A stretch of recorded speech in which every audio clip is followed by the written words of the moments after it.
Bom, galera, aqui quem fala é o Tarcísio e tô aqui só para comentar, vai ser um vídeo curto, muito provavelmente, o meu novo lançamento que eu acabei de enviar agora para os meus apoiadores, que é a segunda edição do Outras Crônicas de Nárnia. Para quem não sabe, ele é um RPG fan-made que eu lancei, a primeira edição há uns 3 anos atrás, numa época em que eu mal sabia usar o Word, e que me rendeu muitas aventuras muito bacanas, é o meu universo ficcional favorito. Eu sou apaixonado por Nárnia, né? E recentemente a Netflix anunciou que já está produzindo uma série de Crônicas de Nárnia, com um alto investimento, com uma diretora muito competente, então muito provavelmente vem vindo coisa muito boa por aí relacionado a Nárnia. Eu acho que finalmente Nárnia vai ter a atenção que merece. Eu acho que vai se tornar muito conhecido, muito mais do que já é. Então eu resolvi resgatar aquele meu jogo de Word de 3 anos atrás e agora eu fiz uma versão expandida, rediagramada, com novas ilustrações, com alguns esclarecimentos de regra e tudo mais. E é isso que eu acabei de enviar para os meus apoiadores, né?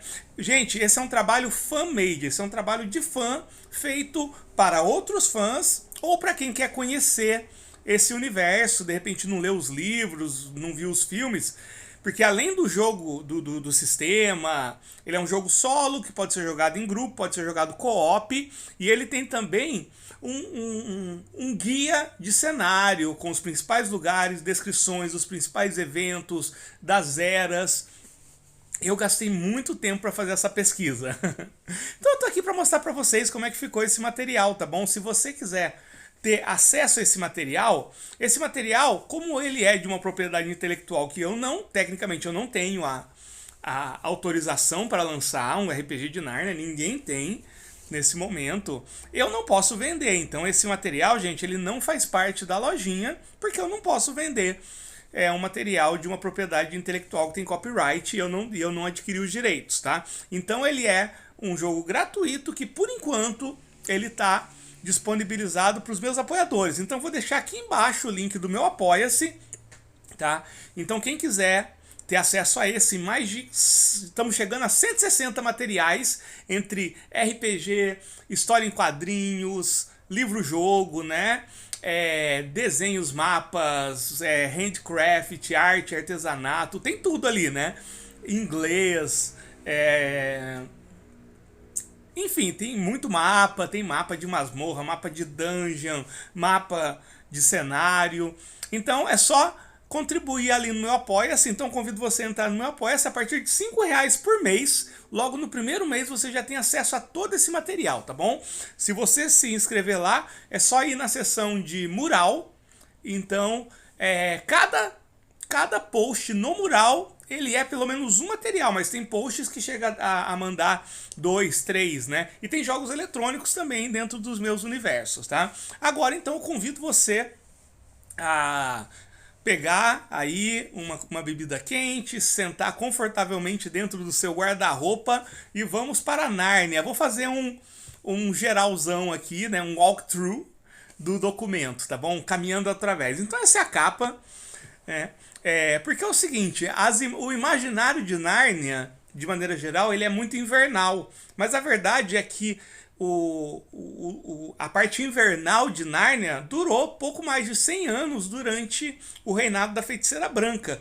Tudo que veio antes, os milhares de anos que vieram antes, os milhares de anos que vieram depois, Nárnia sempre foi muito florido, muito verde. Então eu quis pegar por esse lado. Porque são outras crônicas de Nárnia. Aquelas histórias dos livros já foram contadas. Agora a gente vai contar outras. Então, vou passar aqui. Deixa eu só ver aqui, né? Então aqui, né, o texto é meu e eu usei muita coisa. Eu coloquei Wikipedia, mas eu usei também muita coisa das wiki, do fandom, né, de consulta. A arte tem bastante coisa do Dream. Tem muita coisa de domínio público e tem, principalmente na parte de colorização, tem acréscimos meus. Então, ó, dedicado a todos aqueles que encontram na fantasia um remédio para as dores do mundo real.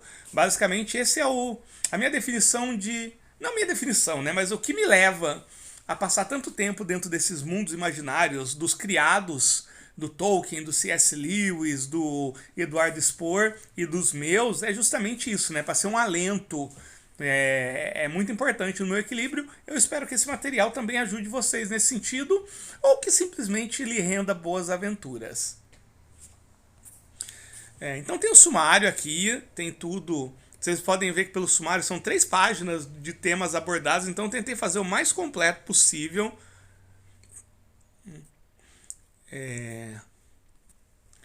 Aqui na introdução eu explico um pouquinho da onde que veio a ideia, os pontos complicados da obra do C.S. Lewis eu retirei, tá bom?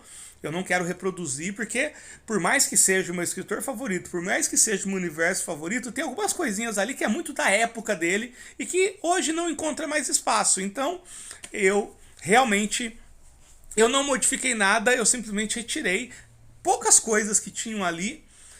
Então, vocês não vão encontrar todo esse aspecto que geralmente umas pessoas ficam meio assim com o Crônicas de Nárnia, e eu também, ele não está aqui.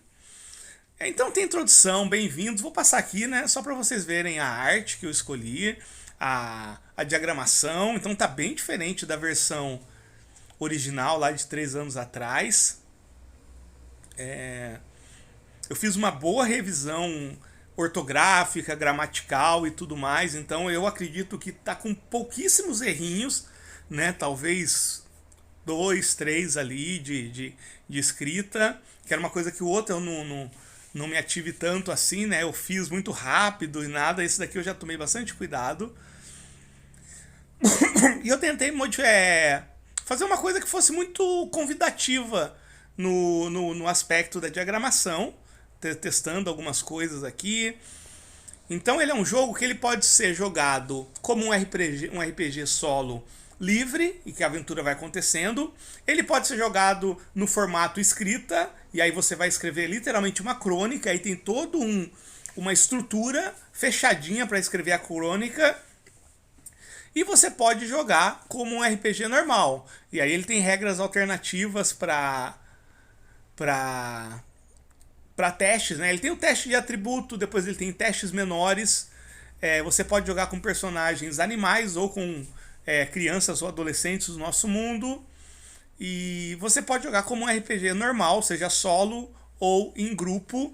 E ele tem regras simplificadas em que você resolve o combate com uma única rolagem, ou tem regras opcionais que aí o combate acontece por turnos, né? No jogo, no estilo crônica, no modo crônica, por exemplo, o personagem não tem pontos de vida. É outra coisa que marca o sucesso ou fracasso dele. Já nesse sistema mais freeform, mais livre, já tem pontos de vida. Então, tem para todos os gostos, gente. Tá bem amplo aqui. Você pode jogar do jeito que você quiser. Você pode fazer crônicas interligadas, você pode jogar com mais de um personagem. E o que brilha muito mesmo são as tabelas. Praticamente 1/3 do documento, então 80 páginas, você bota aí que 25, quase 30 páginas são de tabelas. Viagens para Nárnia, lugares, algumas tabelas são D10, outras são D20, tem tabela D100, tem tabela D6. Época, encontro, missão, são 2 tabelas que você rola. Objetos, isso é importante. Descritores, os descritores eles servem tanto para você dar um colorido, por exemplo, apareceu um castelo, como é que é esse castelo? Rola nos descritores. Caiu 11, feio, é um castelo feio, uma arquitetura esquisita. Ou para responder perguntas complexas, porque a gente tem também um oráculo de sim e não, aqui ó, o oráculo de sim e não, que é um D10, então ele tem bastante variação. Tem uma tabela de acontecimentos que você pode rolar no início de cada turno, de cada cena. Essa tabela aqui, gente, eu já tinha pego no jogo original de um outro jogo, só que eu não lembro da onde que veio, tá bom? Não é que eu não lembro, eu não consegui achar da onde que eu peguei. Então essa tabela aqui, ela não é minha, tá? Se você souber da onde que veio essa tabela, por favor, me avisa para eu poder dar os créditos, tá bom? Eu realmente, foi 3 anos atrás, o meu computador daquela época, ele não existe mais, então muita coisa se perdeu. mas eu vou acreditar assim que eu descobrir de onde que veio isso, tá bom, gente? Ele tem essa tabela de ação, que é um D100, e ele tem uma tabela de sujeito, que é outra D100, que é uma variação com pouquíssimas modificações das tabelas do Mythic, que eu sempre gostei muito. Então essa tabela serve para várias coisas, é bem extensa. Aí eu vou ter o guia de lugares e personagens. Então aqui tem uma compilação de tudo, tem uma lista de abreviaturas que você encontra na Wiki, nas fandom. Ou seja, quando eu cito um personagem, eu cito um evento, eu cito um local, sempre na frente eu coloco onde que esse local aparece na bibliografia de Narnia, em qual livro ele apareceu, se for mais de um eu coloco os dois, então isso é bem interessante. Então esse livro aqui, gente, ele pode servir como um guia para quem for acompanhar a série da Netflix. Isso aqui pode ser um guia. Ele citou Abismo. O que será que é Abismo? Aí você vem aqui, né? Olha só, Abismo. A parte mais profunda do mundo subterrâneo, onde correm rios de fogo e do chão brotam árvores de metais preciosos. Aí ele citou, por exemplo,